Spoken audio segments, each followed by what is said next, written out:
Are you looking to get PMP certified and wondering where to get started? Look no further. This is the course that I've designed to walk you through the PMP exam and how to get certified. Welcome, my name's Phil. I call this the PMP Nano Bootcamp.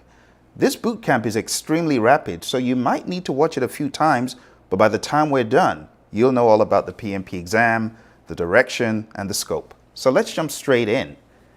This bootcamp is brought to you courtesy of hpmexam.com, your one-stop shop for solutions to get you certified and beyond. In this bootcamp, I will walk you through all the details for PMP certification. I have over 20 years of experience managing projects and programs. I have over 6 certifications in project management. 6 of those are in Agile. Many of those are in things like risk and schedule, and I'm PMP certified. I got certified back in 2005.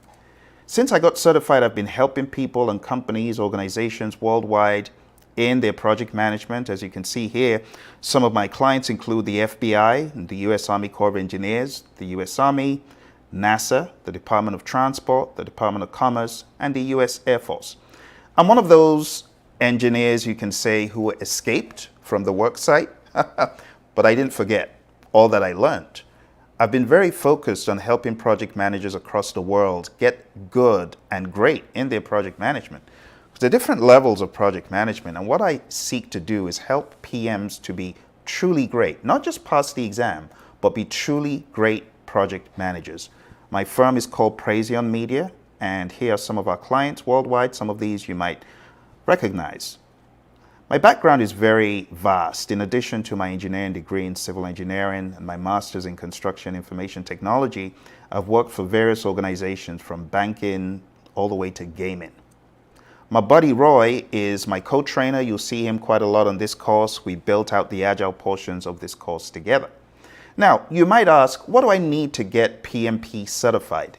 This is what you need. If you have a secondary school or high school diploma, you need 60 months of unique, non-overlapping project management experience.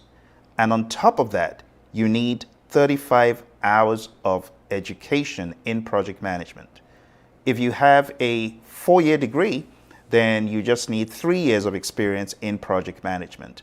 And if you went to a globally accredited college, they call it a GAC accredited program for your bachelor's or master's, then you need 24 months of unique, non-overlapping professional project management experience and 35 hours of education in project management. And that's about it. The exam is broken down into 3 portions of people, process, and business. The people domain is 42% of the exam, the process domain is 50%, and the business domain is just 8% of the exam. You can also slice the exam into 2 pieces. Half is agile and hybrid, and the other half can be looked at as predictive. Here's the general project management timeline. Way back in 2560 BC, the pyramids of Giza is a great example of project management. And project management began to evolve through the Great Wall of China, Frederick Taylor and Henry L. Gantt, who is responsible for the Gantt chart. Earned value came on the scene in the late 50s, IPMA, an organization of project management, in the mid-60s, followed by PMI in the 1960s, late 60s, 69. And then, as time evolved, we had the first PMP exam and Prince 2. Lean manufacturing became more prevalent. The first Scrum project in 1993, Scrum was formalized, and the Agile Manifesto was published in 2001, all the way to 2021, right? Where we began talking more about hybridization and different specialisms beyond just the regular. So project management has evolved. Somewhere along the line, the PMI put this model on the map. I have encapsulated it in something called the Process Group Pentagon, where we take a look at what exactly we need to do to make a project run. We initiate it or authorize it, we plan it, we execute it, we do the work, we monitor and control the project, and we close the project. In addition to that, we also look at knowledge areas of integrating all the moving parts, scoping out the project, scheduling it, costing it, thinking about quality and resources, thinking about communications and risk. I put risk in the middle as a bullseye because risk touches everything. Procurements and stakeholders, these are all areas we think about in project management. Did you know that 90% of global senior executives rank project management as either critical or somewhat important to the ability to deliver successful projects and remain competitive? This is from a survey from the PMI, 90%. Now, what does that tell you? When 90% of global executives have woken up to smell the coffee, it tells us project management is here to stay. It also tells us that project management is critical. So you as a professional are doing the right thing in thinking about upping your game in project management, because project management is here to stay. It's not going anywhere. And that's why through the years, since 1969, the PMI have been hyper-focused in project management practices and ideas and principles. And this exam, the PMP exam, is based on PMI's understanding of project management being mega important, so hyper important. So for this exam, there's a number of things you need to know in addition to the process groups and the knowledge areas that I just showed you. There's some other important aspects of the exam, so let's dive into those. The PMI, like I said, was founded in 1969. It's a non-profit, and they've standardized project management standards and techniques. And in addition to the PMP, they have a lot of other certifications. But take a look at the growth of the PMP exam. This is way back in the early 80s. Let's zoom in a little bit here. You can see we had 40 PMPs. That number has grown in leaps and bounds. The last time I put this together, back in 2015, was showing 655,000. Now, if I was going to improvise and draw what it is today, it would go through the roof, because today we have 1.5 million approximately. That number doubled in the past 9 years. Isn't that crazy? Think about it. From 1984 to 2015, the number doubled in less than half that time. So this tells you that the world of project management is evolving, and it makes sense to get on the bandwagon and just get certified as a PMP by putting in the work, putting in the effort. I've already gone through the knowledge areas with you. This is common knowledge for the exam, so you have to get the language down of integration, overall coordination, scoping, identifying what needs to be done, developing a schedule in schedule management, estimating the costs and manage them in cost management, quality management, identifying the quality standards and meeting them, resource management, human, equipment, materials, supplies, thinking of those things and managing them, communications, planning how to communicate and managing that, risk management, planning and managing uncertainty, procurement management, managing contracts and procurements, and stakeholder management, managing stakeholder engagement. All of these things are critical for the exam. Now, there are different flavors of project management. There's a predictive approach, which is I plan from A to B, I have all the details, it's quite straightforward. You know, when we talk about predictive project management, it's understanding pretty much the full scope of what is required and planning everything needed to get to the end. That's predictive project management. But that's not the only project management there is. There's another flavor of project management, and we call this adaptive. And we use adaptive when we are not 100% sure of how to proceed. So we proceed in what we call iterations, in baby steps of experiments or sprints. And then we might be off course, and then we get back on track, and then we course correct when we're going off again. And ultimately, we do get to the end, but it's in a different way. We plan in increments, right? And that is called the world of Agile. We are incremental in our planning. We are iterative in how we finalize what we're working on for a short time box. So we say Agile is iterative and it's incremental as well. Think about it like you were cooking a dish that you'd never cooked before. You would always have these question mark touch points. Is this what you want? Am I on the right track? Is this what you want, customer? That's pretty much how the world of Agile is. In the Stacy model, we see the requirements uncertainty on the y-axis and technical uncertainty on the x-axis. And the summary of it is if you are in a simple zone of understanding, a simple zone where you pretty much understand the project very well. You are close to agreement on the requirements. You are close to certainty on the technicality, the technical approach. There's nothing wrong in being predictive right here. But as you begin to move away into the world of uncertainty, going further and further away from close to agreement on the requirements, further and further away from certainty on the x-axis, you then enter this complex zone. And this is where Agile thrives, because Agile helps you to bring down the level of anarchy, right? When you do things intentionally in sprints, you do it the right way. This is where Agile thrives. So the question of Agile or waterfall, it's going to come up quite a bit on your exam, and you need to understand when it is best to use Agile and when it is best to use, we call it predictive, but in a lot of circles, it's called waterfall. Quite incorrectly, if I may add, but we'll give it a pass for now. So we'll just say predictive methods work best when the requirements are well understood, little chance of change, so on and so forth. Okay, so I hope that makes sense. Let's move on. Moving along, Agile is becoming increasingly popular in organizations, and the reason is this. When you take a look at organizations in the world, at the time this was put together, 71% of organizations reported using Agile.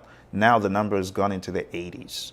I would even wager that the number has gone higher, but I'll be conservative. But think about it. Majority of firms use Agile. Now, why do some firms not employ Agile approaches? Here's why. There are concerns and fears, right? People fear losing their job. They fear they won't have anything to do. If they're Agile, people think there will be change chaos and there'll be no planning and no one will do anything. And that is not true, okay? Agile actually gets us involved in planning like never before in a different way. We plan at the strategy level in this world of Agile. The executives are encouraged to plan at that level. They're encouraged to plan at the portfolio and product level. We have product roadmaps. We have release plans, right? We have iteration plans. We call them sprint planning sessions, right? And then we have down to the day. We plan down to the day. So how on earth can anyone argue that it doesn't make sense to be Agile? Agile is pretty much a philosophy. It is, first of all, adjusting your mindset to pivot to the world around you pretty much on demand as needed. An Agile mindset is one that is quick to respond.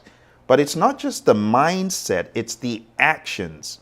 And we're very passionate about this. That's why my co-trainer Roy and I, we wrote this book. It's called Agile Principle Raw and Uncut. This is one of the books we're going to be offering at hpmexam.com for the boot camp that's coming up in a few days. You don't want to miss it because you're going to get this book that covers Agile in a very pragmatic and expert way. All right, so check out hpmexam.com. If you come aboard that course, you're going to get that book about Agile. And we're going to walk you through all these things that I'm going over here. They are well covered in the book. Another big piece of Agile is the mindset of servant leadership. In the world of Agile, we promote self-awareness, we promote listening, serving those on the team, helping people grow, coaching versus controlling, promoting safety, respect, and trust, and promoting the energy and intelligence of others. These are huge to us in the world of Agile, okay? Now, like I said, the PMP exam is broken into 3 components, and we are going to be covering those 3 components at a super high level today. We're also going to be going deeper in our half-day boot camp at hpmexam.com, and we're going to be breaking them down into smaller pieces that you can digest. But let's start off right here. Let's go into the people domain, and let me begin to unravel what the exam is about. Because if you remember, at the very beginning, I told you we have people, process, and business. These 3 domains. So let's go through the domains very briefly. Domain number 1, people. First of all, the PMI wants you to understand you as a project manager, you will be involved in conflict resolution, conflict facilitation. You will need to understand the Thomas Kilmann conflict mode instrument that I'm showing on the screen. You have the option of force or direct, or collaborate or problem solve, or compromise or reconcile, avoid or withdraw, smooth or accommodate. Which one will you choose? This is one of the topics on the exam. Second topic is leading a team. You will need to understand servant leadership, as I mentioned earlier, being aware of the 10 tenets of servant leadership as set forth by Robert Greenleaf. But not just that, you also need to understand the Hersey-Blanchard situational leadership model. You don't lead like a one-trick pony. You shouldn't. You should be flexible, able to adapt to the individual and the circumstance. On the exam, you will also be tested on Tuckman's 5 stages of team development. Tuckman's ladder. Just understanding that this dynamic happens in firms. Okay, happens where you have teams coming together and so on. Quick question for you. You are the servant leader of an agile project. A team member who is typically outspoken seems withdrawn and discouraged. She needs a whole lot of support and little direction. Which leadership approach are you most likely to use for this employee? What do you think? Whole lot of support, little direction. What do you think?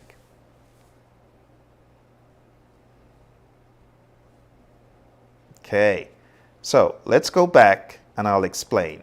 A whole lot of support is up here, right? Because this is supportive behavior on the y-axis. So a whole lot of support is over here, right? Little direction is over here. This is the confluence, right? So the best answer for that question is you want to be more supporting, right? She doesn't need direction, so don't go delegating on her.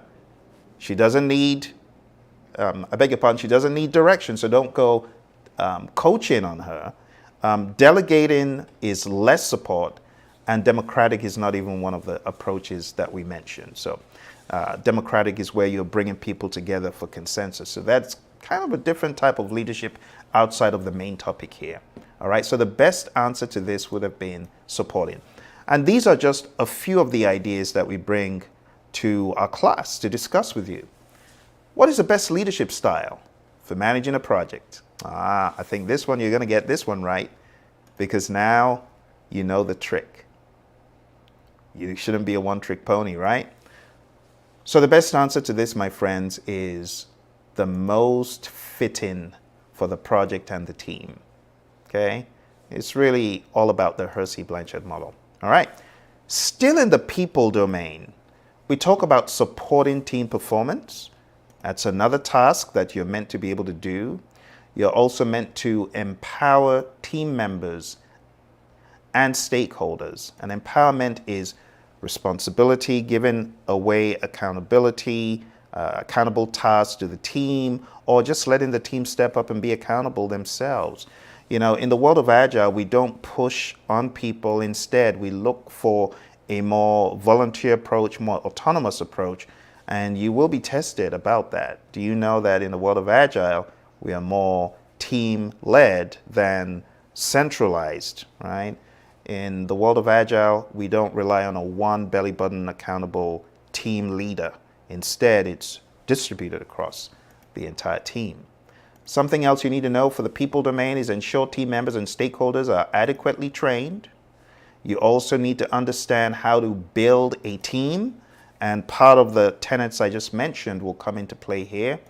You also need to understand what it means to address and remove impediments, obstacles, and blockers.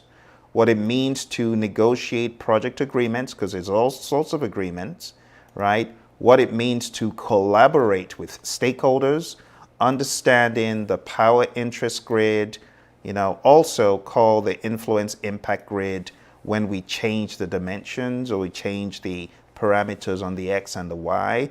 So understanding this grid will come up as well, and understanding the SEAM, the Stakeholder Engagement Assessment Matrix. So things like that you will encounter throughout our training. Also, building a shared understanding. The PMI expects you to understand how to do that, how to engage and support virtual teams, the importance of ground rules, team charter, social contract, team contract, all the same thing. You got to understand those as well. And mentoring relevant stakeholders. You got to understand mentoring is important and you should dedicate time to do that. Last but not least, in the people domain, we have promote team performance through the application of EI, emotional intelligence. All right, so my friends, that's a lot of stuff, a lot of stuff. But here's the good news. You don't need to go that distance alone. That is just one piece of what I have for you today. As I mentioned earlier, we are having a half-day boot camp. And this half-day boot camp, it is part of a bigger course that you will definitely find value from. And I'm going to walk you through the steps in this course, and you can decide, is this something that will benefit my career long term? Let's take a look real quick. So we have a live half-day boot camp.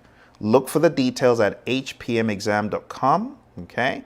hpmexam.com is your one-stop shop, like I said, for not just PMP training, but even beyond, because this course is a lifetime access course. So here are the different pieces of it. Half-day boot camp where we tackle in detail the people, the process, and the business domains, right? When we go into people below the surface that I'm showing you here, and process and business, the next step is for you to take mock exams, for you to take quizzes, for you to beef up your understanding. And here's how we do it.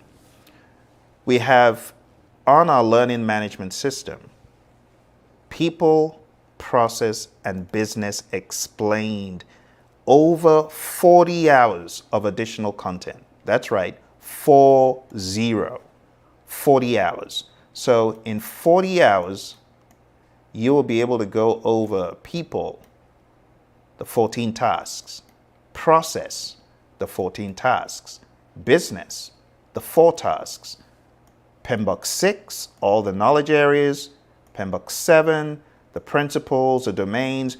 You will have access, lifetime access, by the way, right? This is lifetime access to go over all of these, and also the Agile Practice Guide training. You will have training that goes into every detail you need for your PMP exam. And not just that, you will get the Agile Principle Run and Cut book in addition to the lifetime access course. We'll deliver this to you by PDF very speedily. You're also going to get this called Project Management Essentials. This is a 400-page book. You can see these are high-quality books that have been put together as a result of my work in project management over the past 2 decades. I'm a buddy Roy. And last but not least, you're going to get this book. It's called PMP Exam Immersion. Now, why do we provide all this literature? Well, all this literature is to help you to find areas of improvement. You may not need to read all of this information. What you do need to hone in on is your weak areas, because remember, PMI expects that you have project management experience. So there's some things you might already know pretty well, but there are going to be some things you're like, ouch, that hurt. I need to go read that up. And that's why we have these flavors. So the PMP Exam Immersion book covers people, process, and business. Okay, we deliver that to you. It's about 587 pages. Then we have Project Management Essentials, which is more for the predictive elements that you may be finding you need more help on. And this is for the agile areas. Now, to bring it all together and hybridize it, we have this. And to be quite honest, a lot of our students just read this and a lot of this. Some of them read this more if they feel they have agile knowledge, but not enough predictive information. So we deliver a smattering of materials to you. We also have a 25-hour download MP3 for you to listen to around the clock. And then we have 2 full mock exams and many smaller quizzes and tests to beef up your understanding. The other cool thing about this program is you're not alone because we have other people studying and they meet over the weekend in a boot camp. This is a brilliant offer that you don't want to let get away because right now it is at a steal. Let me show you one more piece of this offer that I have not made visible like this before. The final piece that actually costs more than the course is this. It's called Life After the PMP Exam. And what you're going to get from here is live coaching and training with me after you get certified. And you're also going to get a lifetime access course to help you achieve excellence. And that's about 10 PDUs in addition to the live training that I just talked about after the exam. This is a ridiculous steal, my friends, that you don't want to get away because the cost of life after the PMP exam is actually more than the cost of the course. So this is a great way for you to get in and secure lifetime learning. Lifetime learning, and when you come on the program, you have a place to go to as a professional. You have a project management family because it's not enough for you to be in a massive gathering where you feel lost. No, here we have individuals who have been through the program for PMP and are now learning and teaching with me and coming along. This is definitely something you want to do. So to sign up for this program, you need to go on down to hpmexam.com. Don't miss a minute. Don't miss a beat. Go there right now and sign up. And the moment you sign up, we begin our journey together. We have one of the main hpmexam.com boot camps coming up. You will be in that live boot camp with me. You will learn people, process, business, and then we will begin our deeper journey to start digging into the material under the hood, going into people squarely, 14 tasks, videos, very engaging to watch in front of a live audience, by the way. This is not material that was recorded in isolation. You will actually hear students' voices. You will feel like you are part of a participative audience, okay? And like I said, it's a lifetime access course. So what do you have to lose? Absolutely nothing. You'll always be able to refer to the tenets and the ideas beyond your PMP. And like I said, after you get certified, you'll be welcome to join me in Life After the PMP Exam, where I will be equipping you, right? And this is 2.5 hours over 4 months. If you go to hpmexam.com, I don't think you'll believe the price point. But that price point will not be there forever. It will be going away. So I need you to go on down to hpmexam.com right now. Look for the link in the description below, wherever you're watching, whether on Facebook, on Twitter, on LinkedIn, on Instagram, wherever you're watching. Capitalize on this deal right now because it's not very frequent you get these sort of lifetime offers to not only get PMP certified, but to go beyond your certification. Okay? So, over the past number of minutes, we talked about the people domain. I walked you through the 14 tasks. Now we're going to go over the process domain and we're going to go over the 17 tasks. But hold on tight because this is going to go very quick. Are you ready? Let's jump in. The process domain, 17 tasks. You ready? Now, before I go into the process domain, I want to alert you to a very important page in the Agile Practice Guide. This is where we have the breakdown of predictive, iterative, incremental, and agile. And this is one of the things we hone in on our course. Also, understanding the continuum of life cycles, we'll hone in on that as well. And Scrum. Now, we don't have enough time to do that today, but we will go deep into Scrum in the training.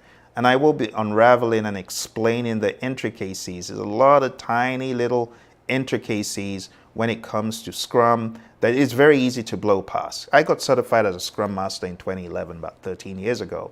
But I tell you, there's a lot of stuff I blew past.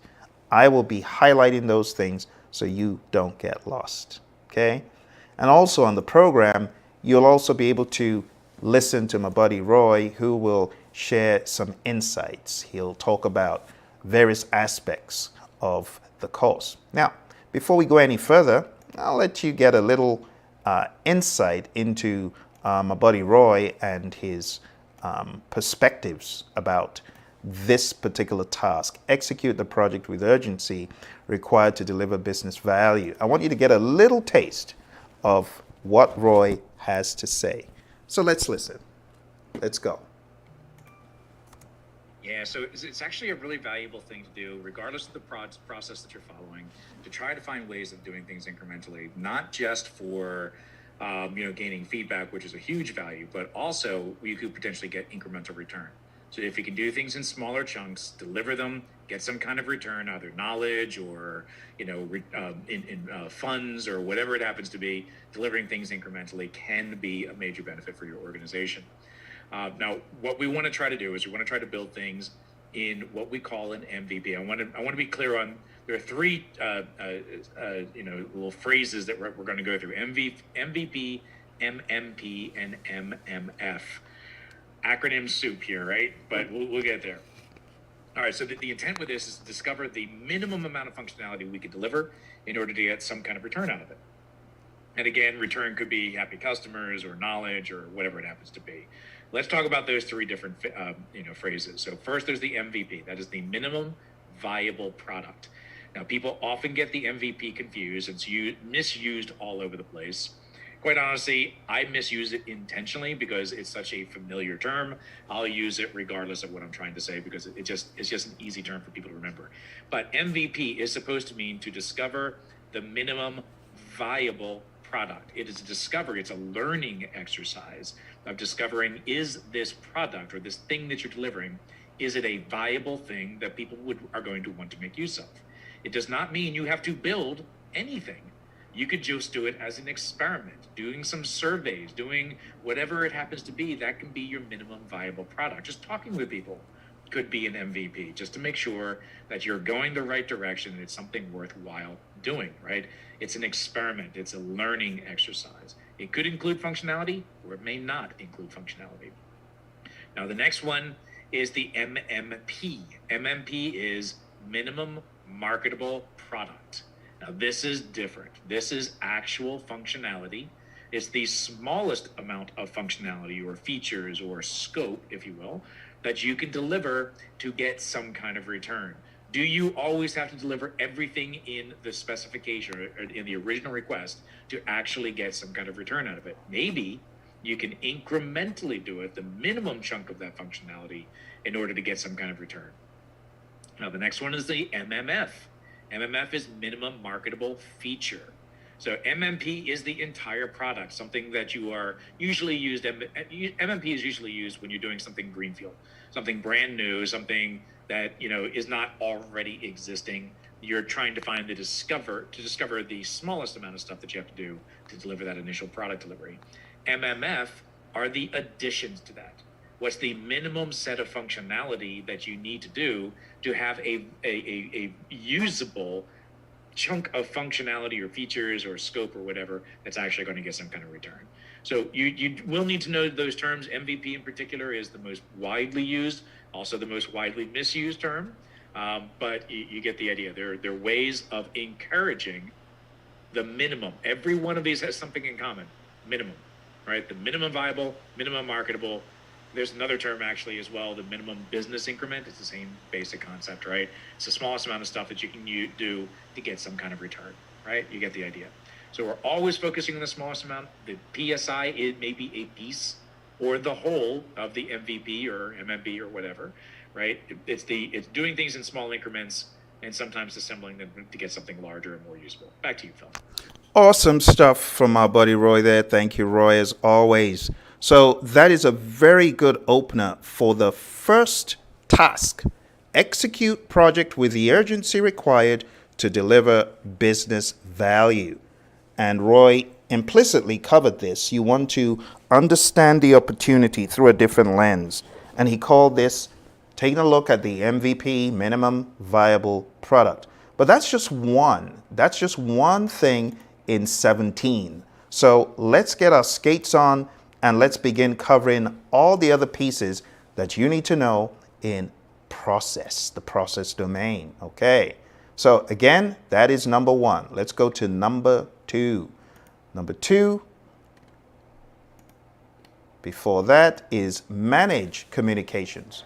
Manage communications is analyzing the communication needs, determining the frequency of communication, and communicating appropriately, monitoring the communication, and so on. Then we go into risk management. We talk about assessing the risks, managing the risks on the project. Whether we're in the world of predictive or in the world of agile, we do this. We just do it in different ways. All right, let's move on to the next thing. The next thing we are expected to know is engaging stakeholders. We talked a little bit about this in the people domain, but this is going a little bit more technical into some of the tools and stuff.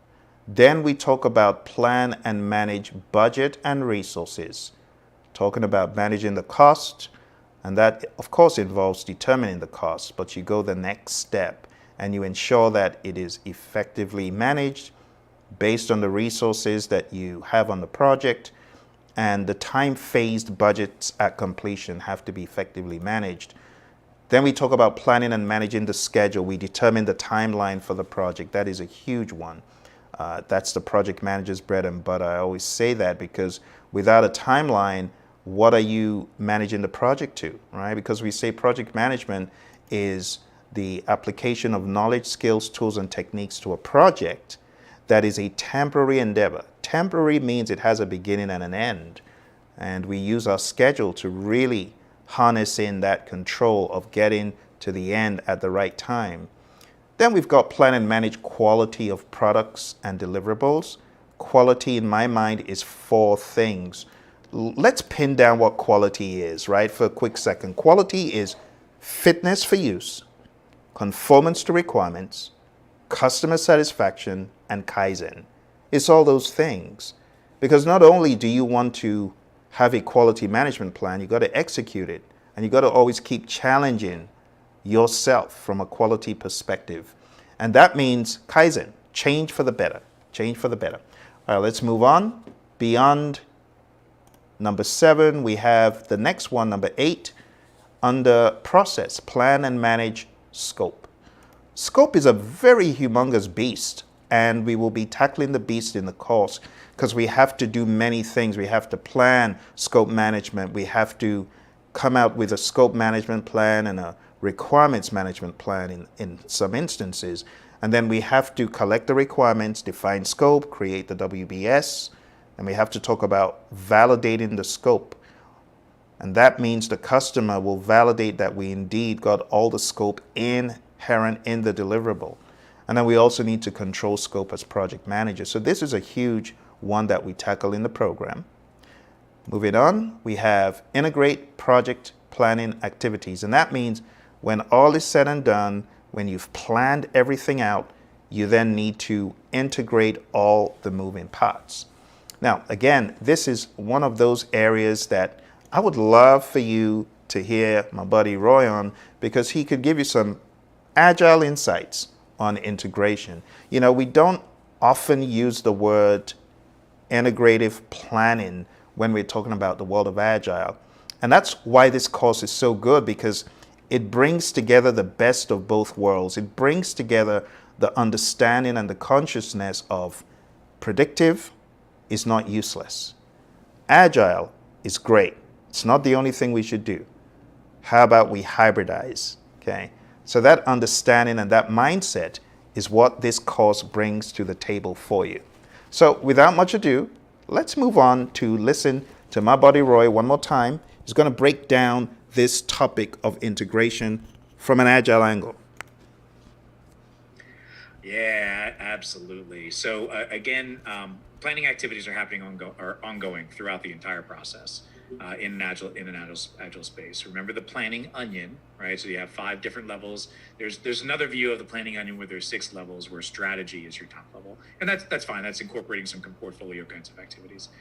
But the idea is that high level planning to start with, lower level planning as you get deeper and deeper into the cone of uncertainty.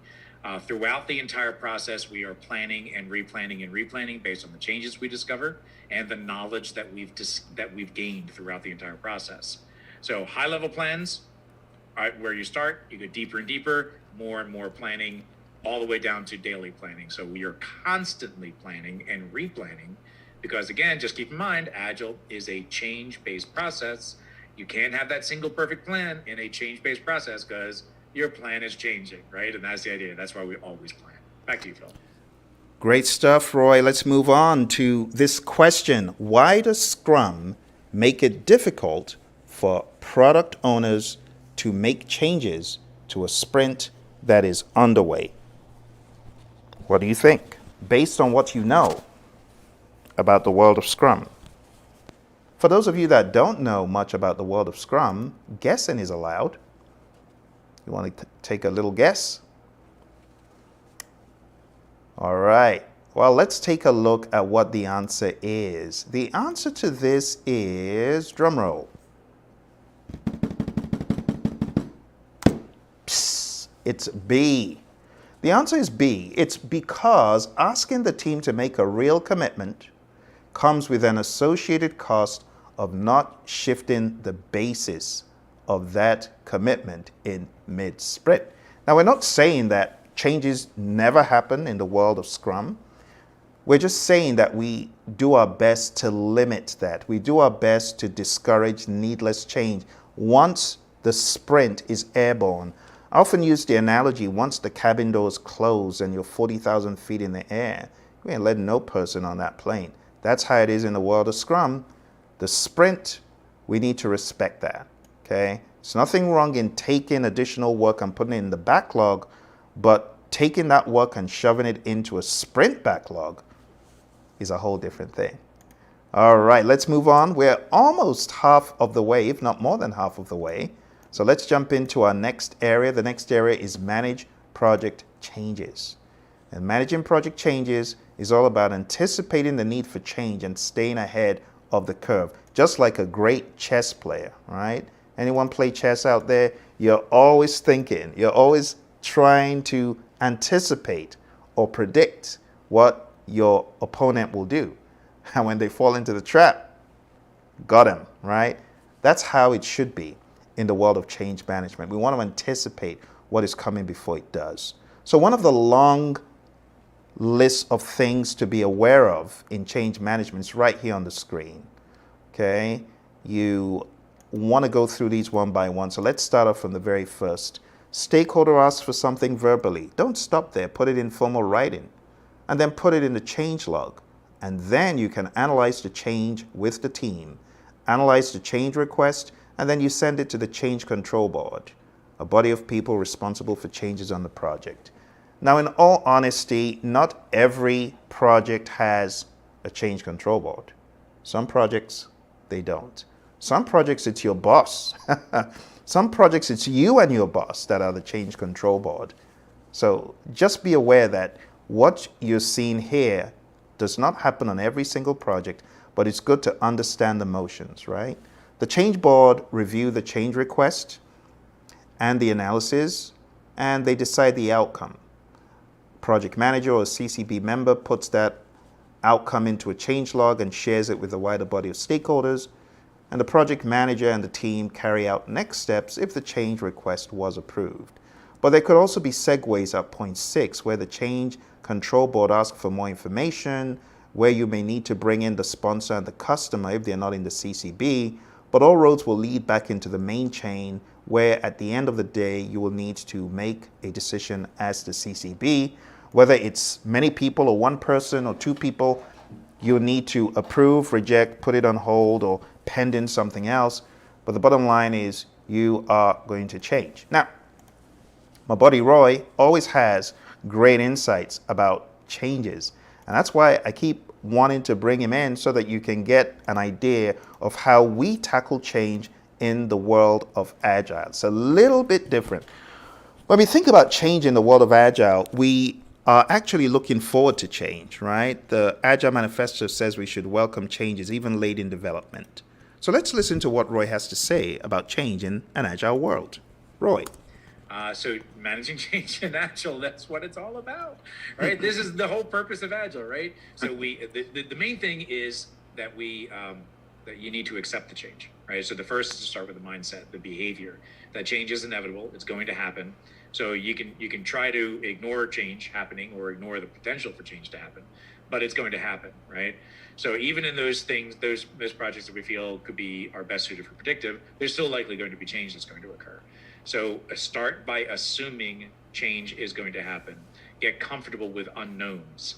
That's the way Agile is going to work. You will be uncomfortable for a fair bit of it because there are so many unknowns. Get comfortable with that concept. Now, the reason that we allow change to happen is because it is in our customers' best interest. It is in our best interest to allow that change to happen so that we can build better products for our customers. If our primary focus is customer satisfaction, building according to a plan which may be flawed is not going to build customer satisfaction.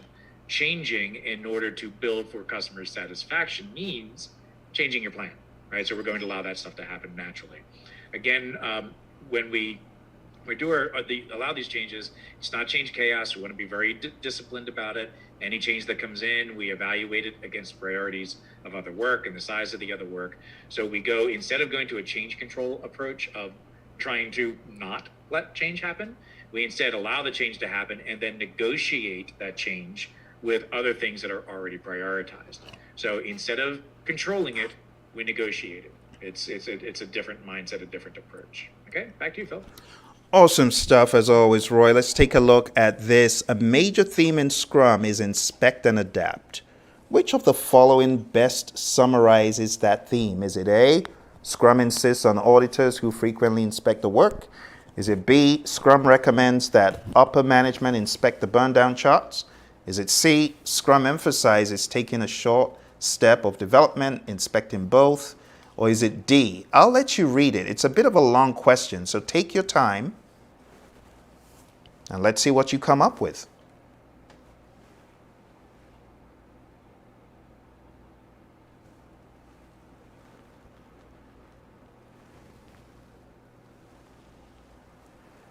All right. Well, hit the pause button if you need more time.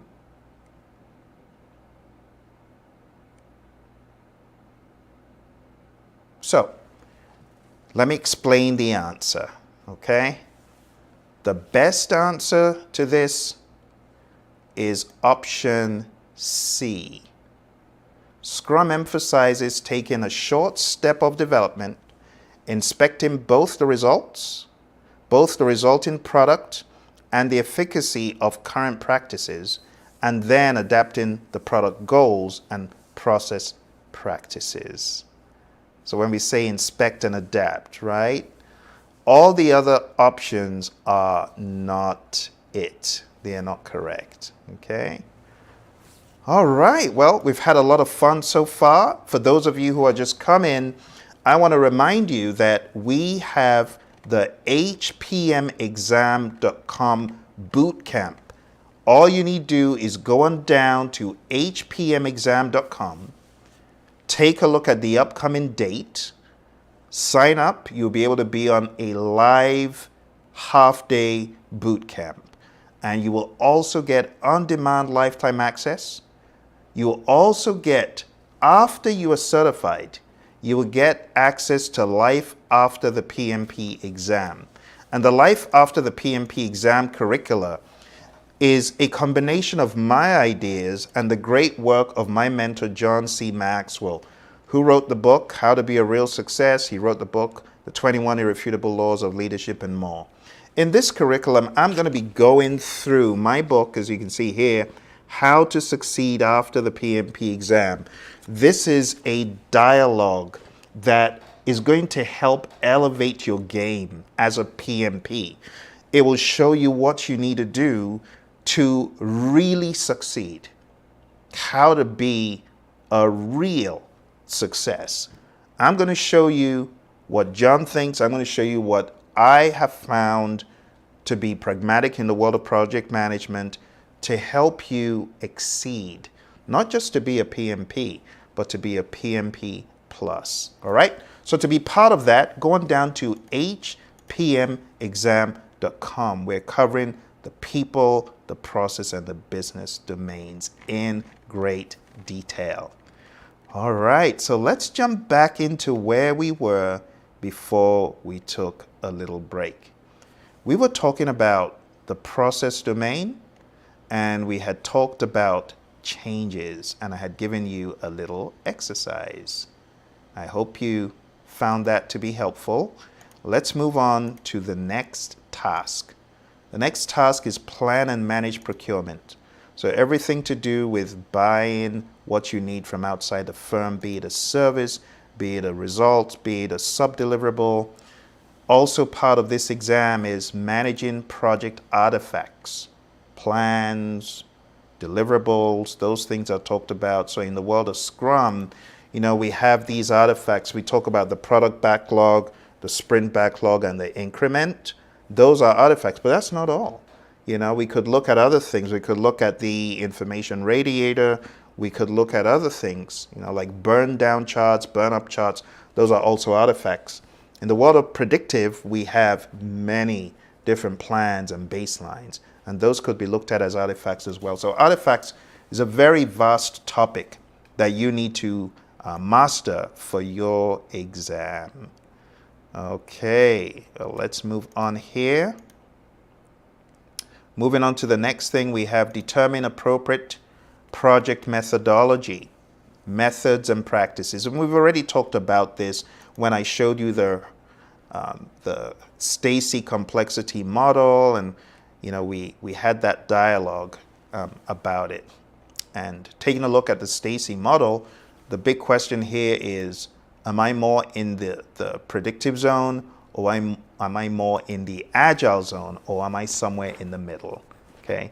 I would love to hear from our friend again, our buddy Roy. Let's hear what Roy has to say about this. Roy. Yeah, so this is something PMI has done actually quite well, and that is to help people understand which methodologies that you can make use of. Now, the Stacy diagram is one method that we can make use of, and just to remind everybody what the Stacy diagram is all about, we have these two different areas, or technically three different areas to think about. There's the simple space, which is 100% agreement, 100% certain. We know exactly what we're doing, and that might be one approach. That's where predictive thrives in that space. Then we start moving into the complicated space. We're still close to agreement and close to certainty. There might be a little bit of variability going on, but it's really not that complicated. Predictive can continue to work in that space. Then we move into the complex space, the complex domain. Now that's where you have a lot more uncertainty. Now you have a lot more unknowns. If you remember, I think we went through this with this group. The two examples, complicated is kind of like assembling a watch. Follow the rules exactly every single step, and you're going to have a successful delivery at the end.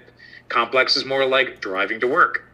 You know where you're going, generally how you're going to get there. You may have done it multiple times, but there's 1,000 different things that could change how you actually achieve those results. So that's where Agile, the adaptive processes, start to really provide value for you, where there's a lot of variability, or at least more variability, that Agile handles that extremely well. Now, you also may be all the way up in the anarchy space, and believe it or not, a lot of projects are based in this, especially in the software world. Anarchy kind of rules. It's not just complex, it's chaos. So in those spaces, absolutely, you need an empirical model, and that's what Agile is based on. Remember, the empirical process control methodology. It's based on a way of handling this complexity. It's a way of solving complex problems. So you can make use of these tools, and there are different things that you can choose along the way. You could choose iterative, you could choose incremental, you could choose full-on agile, you could choose full predictive, based on the different domain that your project work may be in. I would suggest, though, that if you are thinking about just a purely incremental or a purely iterative approach, why not just do agile? Because agile does both of them, right? It gives you the value of both. So usually what you see organizations doing is not saying we're going to do iterative or we're going to do incremental. Usually what you're going to see is we're going to do predictive or agile, right? So that's a more common approach. All right, back to you, Phil. Anything else we should talk about? Well, that about sums it up. Great stuff from our buddy Roy. Let's move on to the next slide. And here we have, it's another question. Check in your attention span. Okay. The Agile Manifesto states that the sponsors, developers, and users should be able to maintain what? I know some of you are new to this, but it gives you a nice introduction to the subject matter, doesn't it? So what do you think? Sponsors, developers, and users should be able to maintain what? All right, the best answer, taking it directly from the Agile Manifesto, is a constant pace, indefinitely. Constant pace does not necessarily mean fast, right? It could be fast, but it doesn't mean it has to be fast. It's like the tortoise and the hare. Remember that story? Great. All right, here's another fun one. Simplicity, the art of what? Those of you Agile Manifesto readers, what do you think the answer is?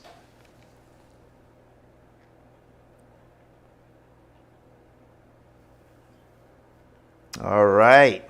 This simply states simplicity, the art of maximizing the amount of work not done, is essential. Okay, let's move on to our next area. The next area for the exam is establish project governance structure. And what does this mean?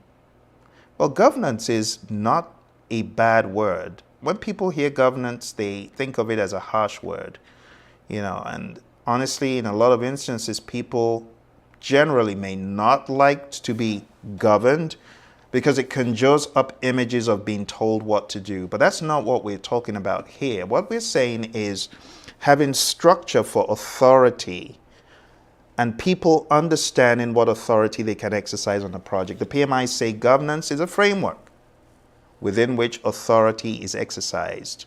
So governance can be expected on the exam. Let's move on. The next one is manage project issues. There are all sorts of issues you can encounter on the project. Just remember that a risk is an uncertain event. An issue is an event happening right now. So there's a difference, but both can be looked at through a similar lens. Uncertainty, if not checked, becomes certain in many instances. And when it becomes certain, it's too late. Why not take some risk mitigation measures before your risk becomes an issue? Right? In the world of Agile, we talk about these issues being impediments, obstacles, and blockers. And it's a different language, but it's similar. We talk about impediment logs in the world of Agile. We talk about issue logs in the world of predictive. Number 16, ensure knowledge transfer for project continuity. Ensure that knowledge can be transferred by opening up dialogues and expressing honesty and truthfulness to the team, transparency, right? That's all part of it. And part of the PMP exam is having the right mindset. And that is one more thing I'm going to cover with you before we finish today, the mindset for PMP exam success. And part of it is being transparent, being open, being honest, which is part of knowledge transfer. We don't want to hoard knowledge.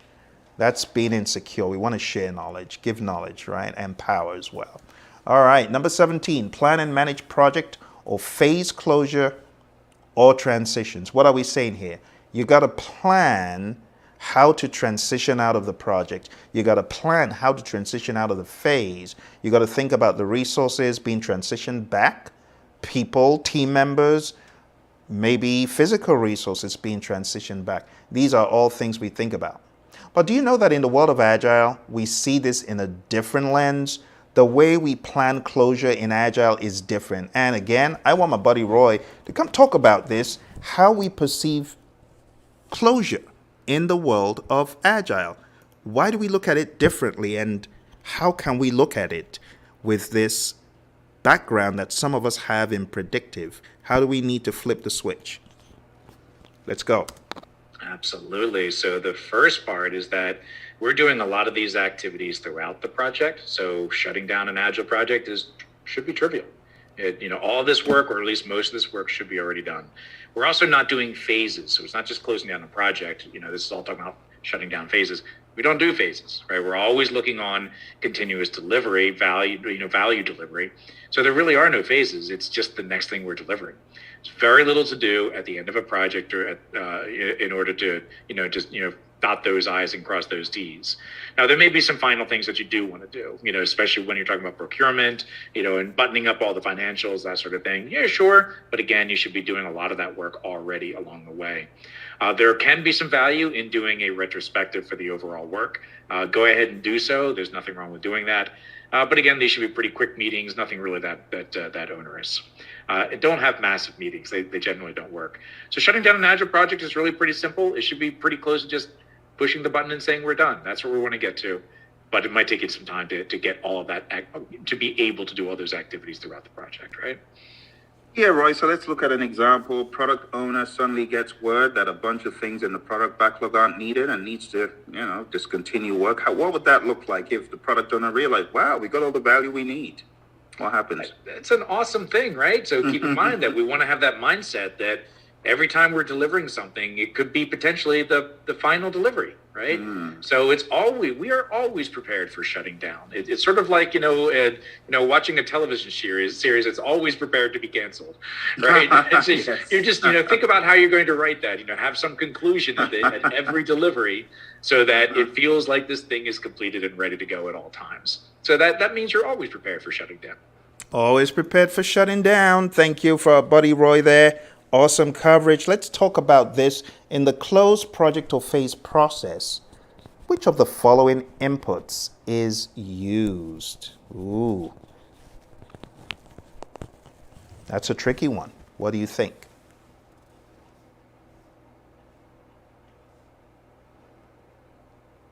All right. It's a short question. It's one of those, you either know it. You either know it or you don't. Huh? Okay, the answer to this question, my friends, is not Lessons Learned Repository. Let's talk about why it's not Lessons Learned Repository. It's not Lessons Learned Repository because that is where we put our lessons learned after the project. So it's actually not an input to closing out a project or phase. It is also not the final report because we get the final report as an output. It's not an input.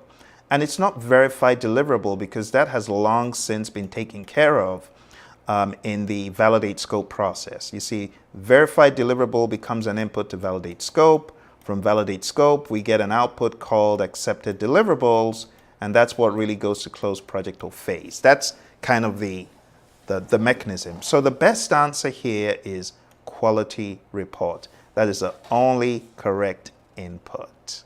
Okay, it's a little bit of it makes you think, it makes you actually think, what do you mean by quality report? What do you mean by final report?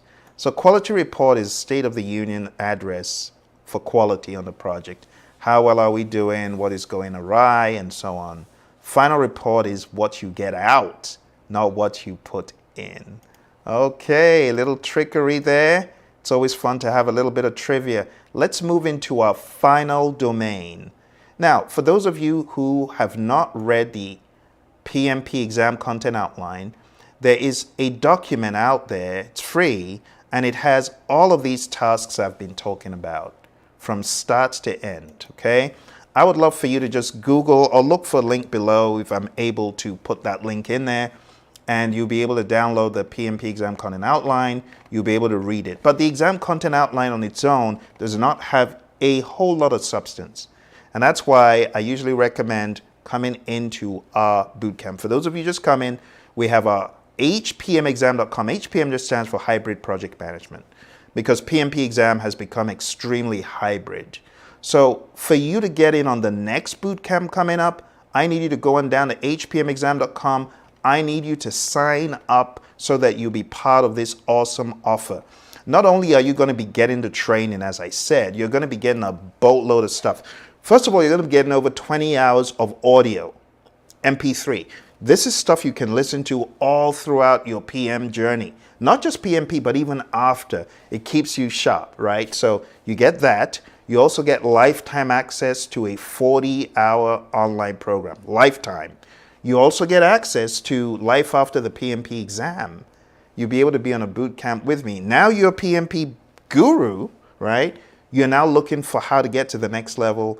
You'll be on my boot camp. You become one of the champions, and you will learn how to be a real success, not just based on PMBOK stuff, but based on pragmatic real-world experiences that I've had training firms like the U.S. Army, the U.S. Air Force, NASA, the FBI, and many more. Worked in firms like Honeywell and Motorola doing project and program management. All my secrets, all those secrets, how I got to where I am, what I recommend that you do for your career, you're going to get all that and a whole lot more. In addition to that, my friends, you're also going to get the PDF downloads of these books. Agile Principle Run and Cut. This is a book for life. Like if you're actually keen on becoming an agile trainer, an agile coach who helps take people through the crazy trajectory, this book is for you. It contains a lot of pragmatism. Then we have Project Management Essentials, another great book that has stood the test of time. This book has been around for over a decade, has helped people in scores of countries get certified. And we have the unique PMP exam immersion, which covers the content by task. So all this stuff I'm going through with you right now is also covered by task. In fact, you can get, if you just want the book, you can get the book at immersion.hpmexam.com or immersion.pmradio.org, one of those links, okay? So get on the program. What are you waiting for? Jump on it right now. We've got a ridiculous killer deal. It's ridiculous because you're getting 2 lifetime access courses, you're getting a boatload of books, you're getting audio content, you're getting video content, you're getting 2 mock exams, you're getting several mini and micro mock exams. This is the solution that is going to help you not only get to PMP, but beyond. And you're also going to be able to tap into study groups. When we have students studying for the exam, they get together on the weekends and they huddle like a scrum, like, you know, just like in the world of rugby, and they move the ball by going through questions together. I mean, it is absolutely awesome. It's an experience you don't want to miss, okay? Going down right now, hpmexam.com. Okay. Well, my friends, we're moving into the grand finale.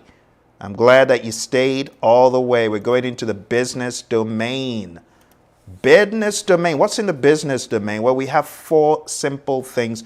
The 4 simple things are plan and manage project compliance, evaluate and deliver project benefits and value, evaluate and address the external business environment changes for impact on scope, and support organizational change. It's very straightforward.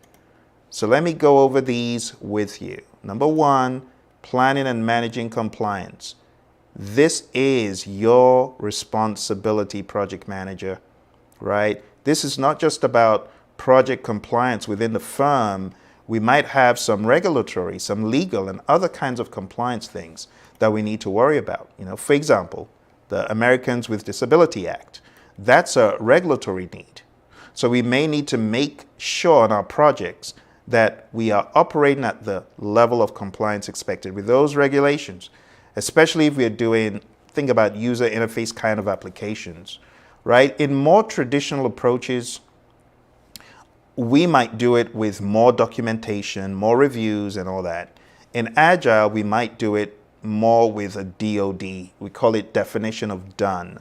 The definition of done. The Agile Alliance defines this as an agreed upon list of the activities necessary to get a product increment to a done state, right? And we manage this in all the frameworks we do, whether it's Kanban or it's Scrum or it's Scrumban, we need to manage compliance. So there's no exits when it comes to compliance in PMI's world. Number 2, evaluate and deliver project benefits and value. So all this is saying is you got to make sure that you are delivering the benefits that were identified at the beginning and value. So what's the difference between benefits and value? Well, value is the net benefits. We talk about all the benefits realized, tangible, intangible.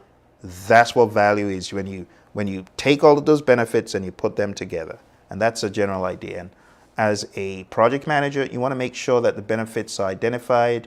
You want to make sure that there's ownership and there's someone who is ensuring that benefits are realized. It could be a benefits owner, could be a benefits manager, something of that nature.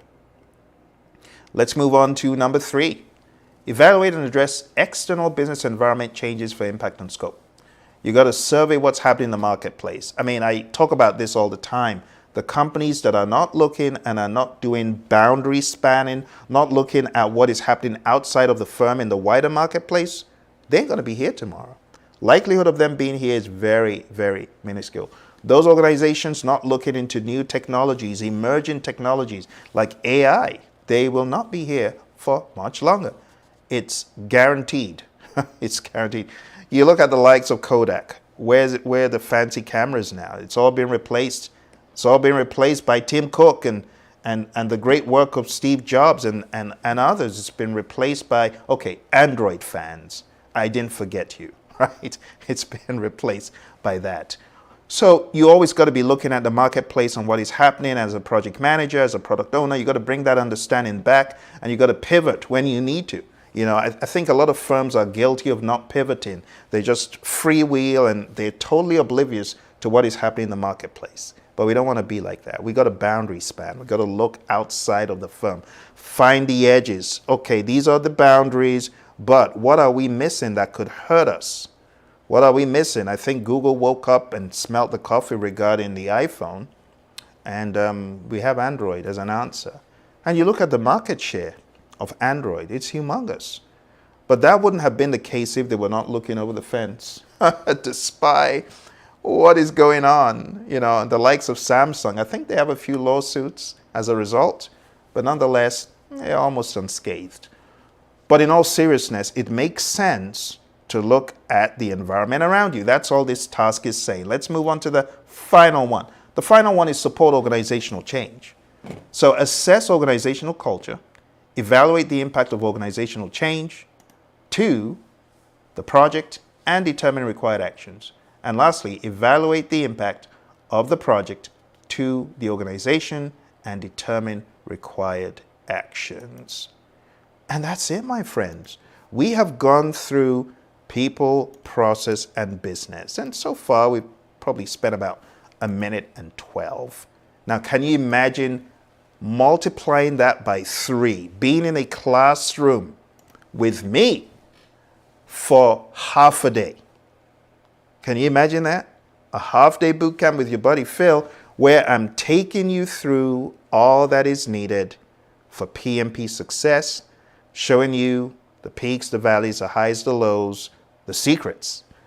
Which is why I want you right now, I need you to go take action. But first of all, I am appreciative that you stayed this long because I know a lot of people came through during the webinar. But thank you for coming and staying all the way to the end. Because now this is where I urge you to take action by going down to hpmexam.com and signing up for this brilliant half-day bootcamp. You're going to be so glad you did. Because beyond the half-day bootcamp, you're going to get all the lifetime access courses and the books and the audio and the mentoring and coaching. It's going to take you levels above where you are now. This bootcamp is not just about getting you certified. It's about helping you to kill the game, to be a boss. When I say a boss, I mean you are in the boss driver's seat. And the way you get there is by getting certified and then continuing the journey. For those of you who might already be PMPs and you're like, well, Phil, I wish I would have been able to capitalize on this. Well, it's all is not lost. If you want to be part of my program where I teach PMPs after the exam, well, you need to go on down to the website. It's leadershipavenue.com. For those of you who are already PMPs, if you want to be part of my coaching for 4 months to take you levels above your PMP, go on down to leadershipavenue.com, okay? When you get to Leadership Avenue, you'll see the program. And like I said, people who get this PMP program, it's like getting that for free. It's ridiculous. But take advantage because these offers are not going to last. This is the last month you're going to be able to get it at that affordable rate. To get PMP training, to get an Agile book for life, a book on predictive project management that makes it rather agnostic, and this awesome publication that brings it all together to hybridize it, plus 20 hours of audio, plus 2 mock exams, several quizzes. The options are endless. Let's take action, my friends. Go on right now, hpmexam.com. I want to see you in my boot camp. I want to see you in my half-day boot camp. We've got one coming up pretty close. And we have them all throughout the year, but you got to keep your eye on that page, right? Because seats go quick and the opportunity goes quick. So go on down there right now. I would love to see you in the training, okay? Do you have any questions, comments, concerns? If there are any roadblocks I can remove for you, I would love for you to put a comment down below or to the side, wherever you're watching, whether you're on Instagram, on Facebook, on YouTube, on Twitter, wherever you are. Put those comments there, and I'll get back to you with answers to your questions, okay? I sincerely wish you all the very best. I'm going to show you one more piece of valuable information. I told you I was going to be covering the mindsets for the PMP exam. I'm going to show you my 36-step mindset mantra. And there are 3 mantras: people, process, and business. Are you ready? Let's jump into it. People mindset mantra. Number 1. Make your customer success a primary goal. Advancement. Work with the customer to move the project forward. Any options that don't move the project forward are likely wrong. Fairness. Treat others fairly. Excuse me. Steward. Protect resources entrusted to you. And treat those resources with care. I've been speaking for 1 hour straight, so do excuse me. All right, team. Focus on stakeholders and team health and well-being. Team trust. Trust the team and their judgment. Allow them choose their way of working.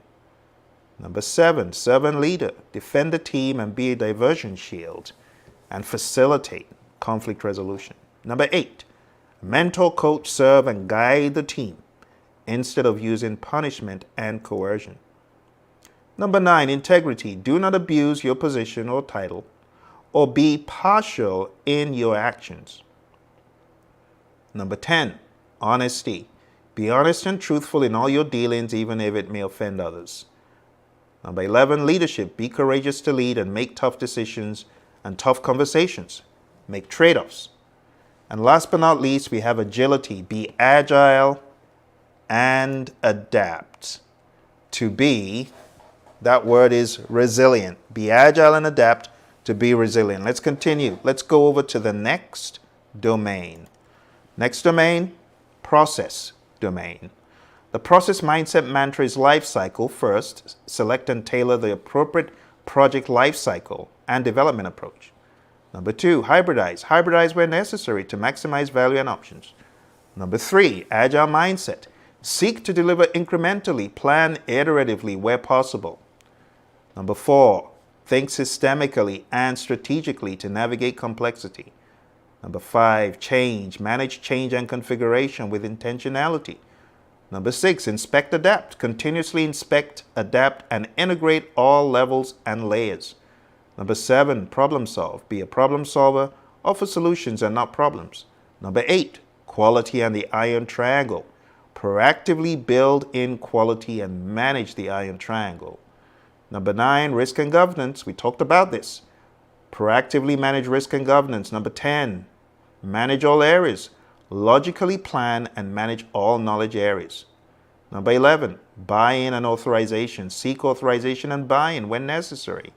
Number 12, closing. Close each stage, iteration, or phase with a retrospective Oi, lessons learned. I hope you can see that. Okay. Final one is business. The business mindset mantra is as follows. Environment. Observe and respond to the external and internal environment. Number 2, outcomes. Focus on outcomes, value, and benefits over output. Number 3, organization change. Set the stage for organizational change and build alliances. Number 4, project impact. Assess the project's impact on the organization and navigate accordingly. Number 5, organization impact. Assess the organization's impact on the project and navigate accordingly. Number 6, benefits. Proactively ensure management of benefits and their realization. Number 7, value swap. Swap out the backlog items with work of comparable value. This is used a lot in Agile. Call it dynamic scope option. Number 8, value delivery. Strategically plan the value delivery system. That's the projects, programs, and portfolios. You got to strategically plan them. Number 9, compliance. Proactively manage compliance. Number 10, sustainable community. Harness COPs, PMOs, and VDOs for the firm's strategic advantage. COP, Community of Practice. PMO, Project Management Office. VDOs, Value Delivery Office. Number 11, lean thinking. Think and be lean to eliminate waste at all levels of the value delivery system. And number 12, gating. Use toll gates, stage gates, kill points, and phase end reviews to deliver only the trusted friend in your buddy Phil, right? You have someone who has been there, done that for all these awesome organizations across the world. So many organizations, so many individuals, so many entities. You cannot go wrong. You want someone who's been doing this for a while, been doing this since 2005. It's going on 19 years. Time flies when you're having fun.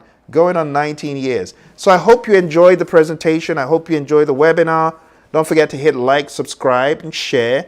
All throughout this channel, we have tons of videos because I've dedicated a lot of my career to helping people excel and advance in project management. I would love to help you as well. So again, look for the link, hpmexam.com. I am looking forward to seeing you in the class. Not only to get PMP certified, but also to get the pinnacle of your profession. You know, the pinnacle of the profession is when you put in the very best that you've got with pragmatism, with coaching, with understanding and leadership. And that's why after you get certified, I would love to take you through my curriculum, how to succeed after the PMP exam. It's all part of the package. It's all part of it. But you need to take action now. hpmexam.com. Don't let that pricing get away. The pricing is cray-cray. It's unbelievable. The pricing structure that I have for you, it's like, free. Just put free on it because I'm giving you 2 very high-class, world-class courses for the price of a quarter. That's really what it boils down to, because you're going to have lifetime access to 2 solid programs. And then you're going to get all of this great literature. Oh, I can barely even lift it. All of this great literature. PMP Exam Immersion. The Essentials book. I mean, one of these books costs almost half of the program, but you're going to get all of them. You're getting all of them. The Agile Run and Cut with my buddy Roy, and then Life After the Exam. And then you're going to get 40 hours of education online for your PMP and another 10 hours, both online, and another 10 on Zoom. So that's like 20 PDUs. It's just, who does that? Who gives you all of that for this very affordable amount, okay? If you need to use, whether you're using a card, you have the access, the option to do that. If you want to use PayPal, you have the option to do that. I've made it very simple and very straightforward for you, okay? Again, for those of you who are just coming, we're talking about the hpmexam.com course. It's called a hybrid project management exam for a reason.